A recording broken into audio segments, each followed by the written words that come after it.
traders, just looking at the Dow on the daily, and you can see once we had this selling pattern down here off of this top of this channel I've got marked here,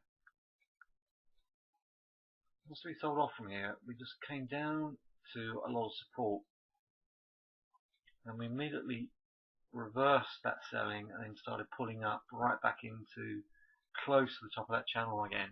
So how can you tell if you've got a lot of chop? How can you tell, if you're particularly a day trader, where that's going to go? Well, if you look at the 4 hour and just look at the major support and resistance, something as simple and fundamental as support and resistance, and this is what we got. Yeah, we came down to a lot of support there on the 4 hour chart, and then we started this day here. You can see we just started to cluster, and we had just a series of higher blue closes, and last week we ran up and we pulled back to this support here, and then spent the rest of the time moving up. So I shorted up here, trailed the stop down, got stopped out after making some money, some profits, and on Friday just got a little move up into the close there. So it was a pretty shallow week on the daily chart, very shallow week. But if you're a day trader, then you could pick off the support and resistance and then just trade it. If you've got a range bound market and you're a day trader, just trade it. If you've got a range bound market and you're a swing trader, you work full time and you're just trying to swing trade, that is definitely harder. And we can see, having said that, you can see 16,600 was a major support level,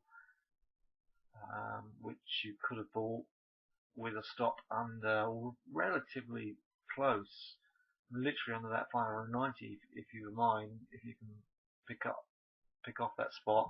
But I have to say, as a swing trader, that is a difficult market to trade. That selling, when we sold down here, I still remember losing money because I tried to short a pullback there, expecting that to roll over, and we just didn't. Basically what's happened this year is the US had such a terrible winter that the whole pickup in the economy that normally happens when you come out of a winter was delayed because the winter was so severe and so long. That's why we've got this lag.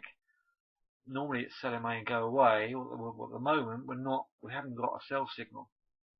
So at the moment I would still buy that support and then just see if we can push higher to 17,000.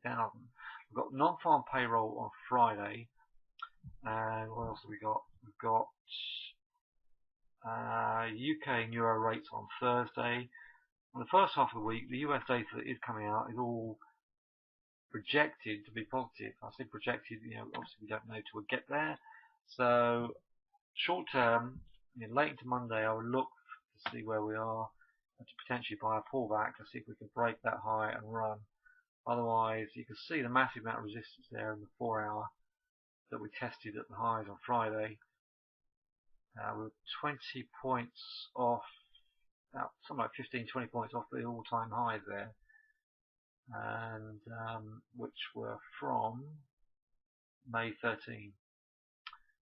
So let's see what the market's going to give us.